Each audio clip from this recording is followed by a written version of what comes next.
से पानी नहीं।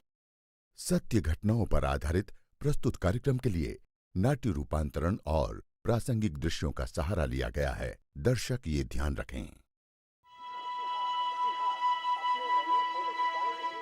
वडनगर के गौरीकुंड में हर साल जन्माष्टमी के अवसर पर बड़ा मेला लगता था।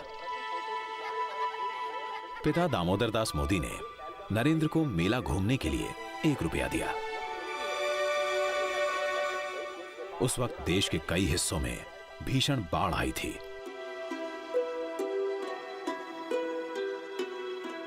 नरेंद्र ने दोस्तों से बात की और सबसे 1-1 रुपया लेकर मेले में चाय का स्टॉल लगा लिया।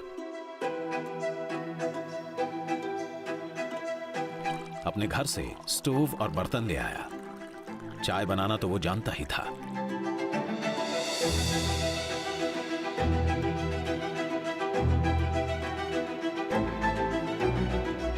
इससे जमा हुए पैसे उसने बाढ़ पीड़ितों की सहायता के लिए दे दिए।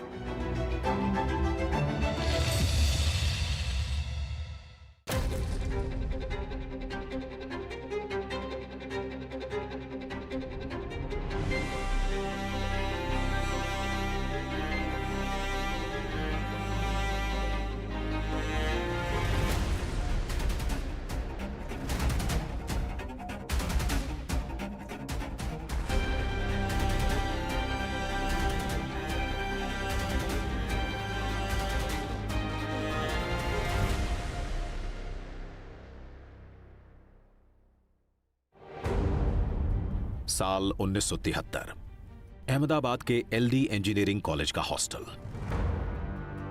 मेस बिल में भारी बढ़ोतरी कर दी गई। छात्रों ने इसके विरोध में हड़ताल कर दी। 23 साल का नरेंद्र भी इस आंदोलन से जुड़ गया। ये चिंगारी गुजरात में महंगाई, बेरोजगारी, कालाबाजारी और भ्रष्टाचार के विरुद्ध ऐतिहासिक नवनिर्माण आंदोलन के रूप में भड़क गई।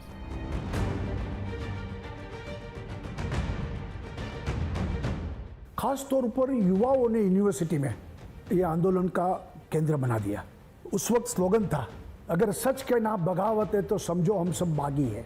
जयप्रकाश नारायण जिंदाबाद, संपूर्ण क्रांति जिंदाबाद। नवनिर्माण आंदोलन ने गुजरात में चिमनभाई पटेल की कांग्रेसी सरकार को उखाड़ फेंका।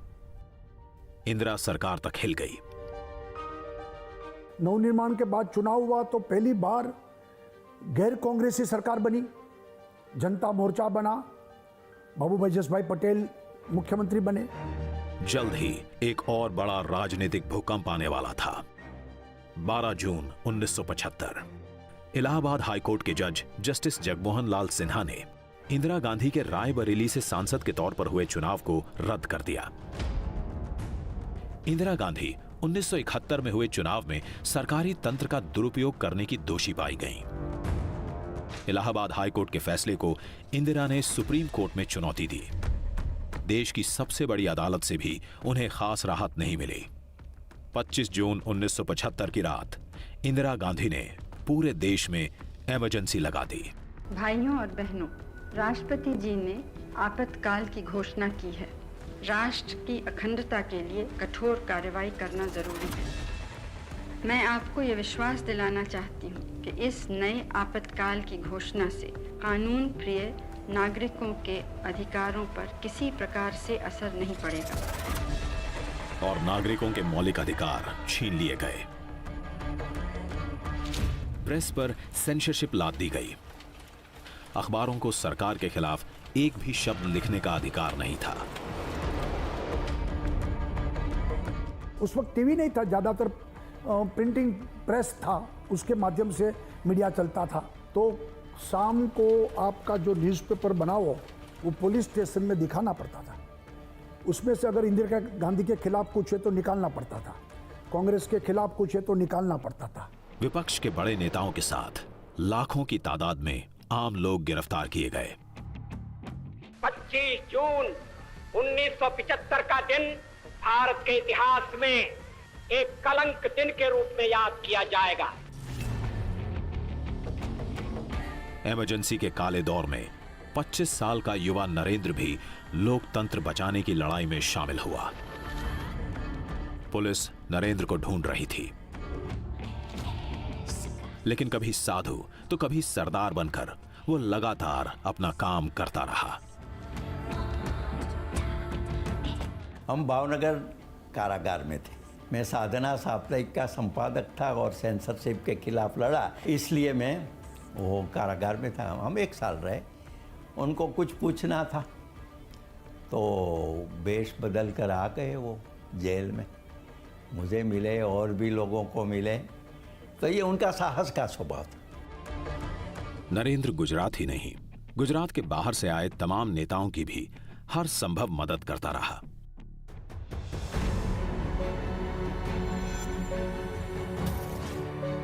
गुप्त बैठक आयोजित करने से लेकर जरूरी दस्तावेज और प्रतिबंधित पत्र पत्रिकाएं सुरक्षित जगह पहुंचाने तक।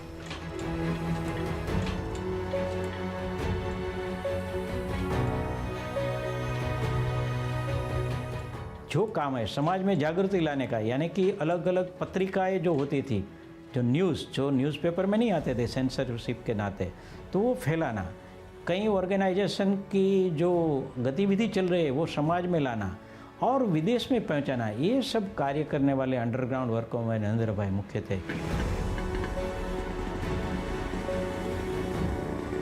मीटिंग की सिस्टम कैसी थी? बिफोर सनराइज हमें वहाँ पहुँचना, आफ्टर द सनसेट सबको निकलना। तो मीटिंग पूरी हो गई और हम सब निकले। माने नरेंद्र भाई हमसे आगे थे, मैं बाकी के लोगों के साथ एक पुरानी गाड़ी में था और आगे पुलिस खड़ी थी। मैं तो घबरा गया। उन्होंने भी देखा कि पुलिस है। वो तो बड़े चालाक होशियार, उन्होंने राइट सिग्नल दिखाया और फिर लेफ्ट बताया। तो मैं घबरा गया कि ये कैसा है, मगर फिर कि मैं राइट को जाता हूँ, आपको लेफ्ट में जाना है।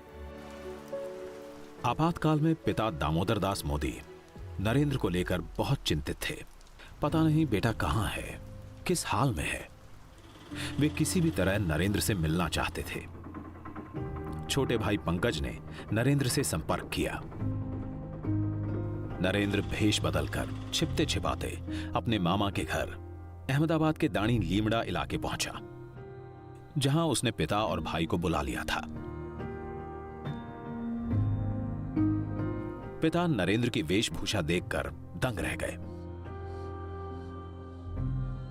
आपातकाल के खिलाफ लड़ाई में नरेंद्र की भूमिका को जाना तो गर्व की अनुभूति हुई।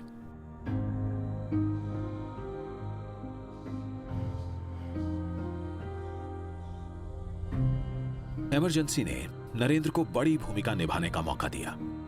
संघ के साथ ही गांधीवादी, साम्यवादी सभी विचारधाराओं को जानने समझने का अवसर मिला।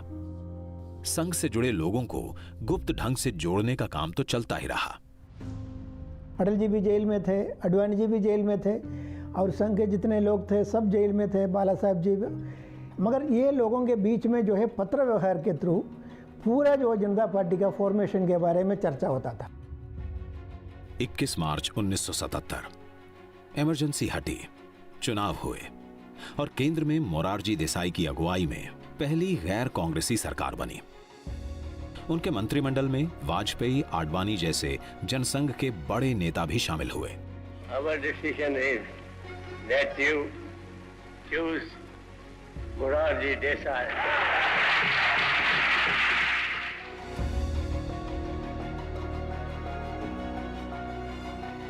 देश में नए राजनीतिक समीकरण बने। नरेंद्र को भी नई जिम्मेदारी मिली। उसे गुजरात से संबंधित आपातकाल का इतिहास लिखने को कहा गया।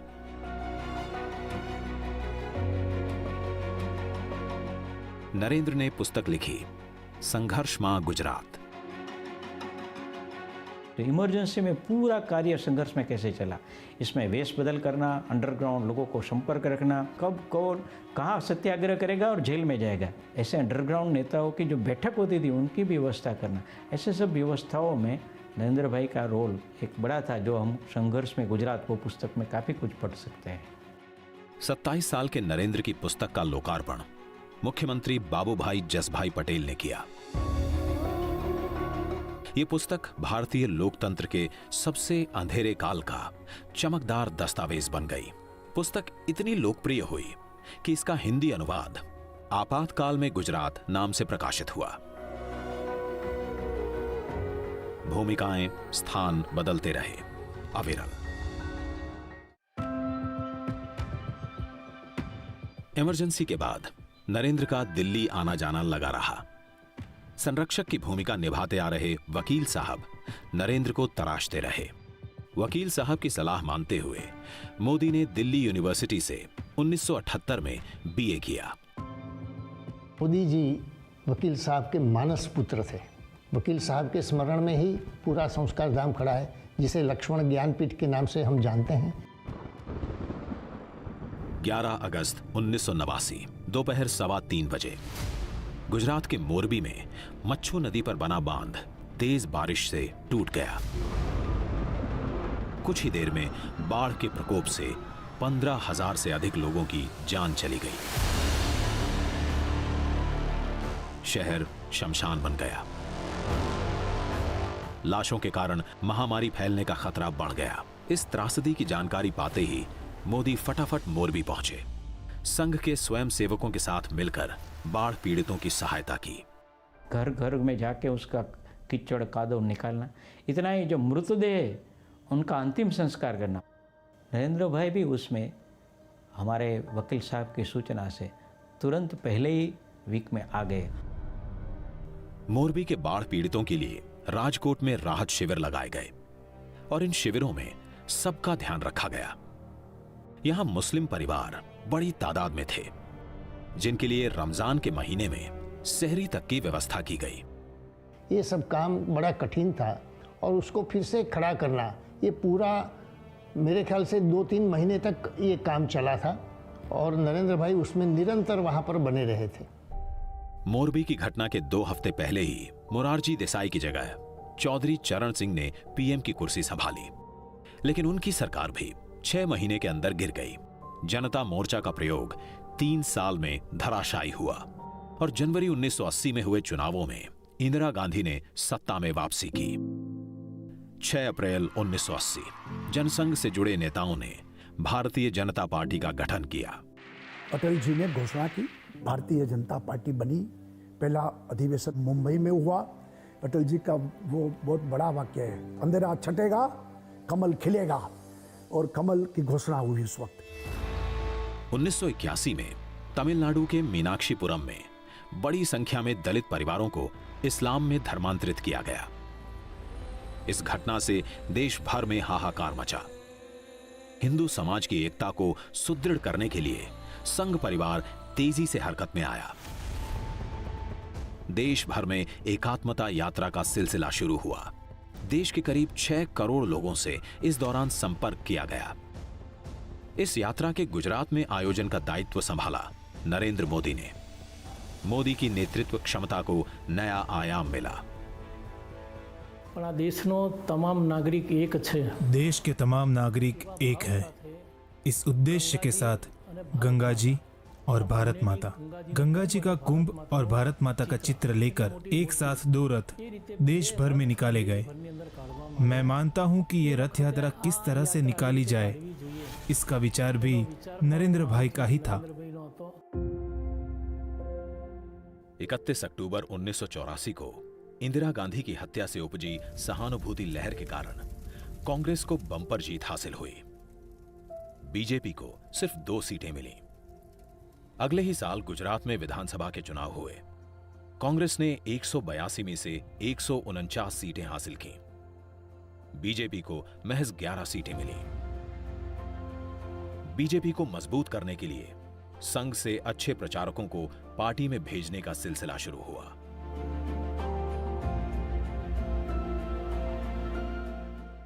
दिसंबर 1986 आरएसएस के तत्कालीन सरसंघ चालक बाला साहब देवरस के निर्देश पर नरेंद्र मोदी भारतीय जनता पार्टी में भेजे गए। 1.5 दशक से संघ के कार्य को विस्तार देने में लगे मोदी नए रास्ते पर निकल रहे थे। हृदय के उद्गार कविता में बह निकले। मां, मैं जानता हूं इस शरीर को अब एक नए रंगमंच पर ले जाना है। नए रंगमंच के अनुरूप इसकी साज सज्जा करनी है। मन, बुद्धि, हृदय, शरीर के इन सब अंगों को अब इस नए रंगमंच के अनुरूप ढालना है। He used to write it as a letter. अपने दिल में क्या उनकी उत्तेजनाएं हैं वो जगत जननी से बताते थे। उनको लगता है कि चाहे कितनी भी अंधेरी रात क्यों ना हो, चाहे कितनी भी मुश्किलात क्यों ना हो, वो माँ उनका हाथ पकड़कर उस मुश्किलात की घड़ी से उनको बाहर निकालेगी। संघ से बीजेपी में आते ही मोदी के सामने एक बड़ी चुनौती 1987 में आई, जिसे उन्होंने अवसर में बदल दिया। अहमदाबाद नगर निगम का चुनाव था। रणनीति और प्रचार की जिम्मेदारी खुद मोदी ने संभाली। नारा दिया, बस હવે તો भाजप। उस टाइम नरेंद्र भाई मोदी ने ये स्लोगन दिया था, बस अब भाजप। उस टाइम पे जो स्लोगन बने, जिस स्लोगन ने एक बहुत बड़ा अहम रोल प्ले किया बीजेपी को ऊपर उठाने का देश की पॉलिटिक्स में, इलेक्टोरल पॉलिटिक्स में, वो स्लोगन्स का जो कॉइनर थे उसके, वो ज्यादातर नरेंद्र भाई थे। अहमदाबाद नगर निगम चुनावों में बड़ी जीत के बाद नरेंद्र मोदी को गुजरात बीजेपी का संगठन मंत्री बना दिया गया। मोदी ने गुजरात में बीजेपी की जड़ें मजबूत करने के लिए यात्रा की रणनीति का सहारा लिया। किसानों के मुद्दों को लेकर 1987 में न्याय यात्रा, तो आदिवासी इलाकों को केंद्र में रखते हुए 1988 में लोक शक्ति यात्रा। तो जो प्रश्न, जो समस्या लोगों को पीड़ित करती थी, इस समस्या को लेके समस्या को हल कैसे किया जाए, उनका सुझाव देते हुए गुजरात में विविध क्षेत्रों में यात्रा हुई और इसी यात्रा से लोग जुड़ते गए।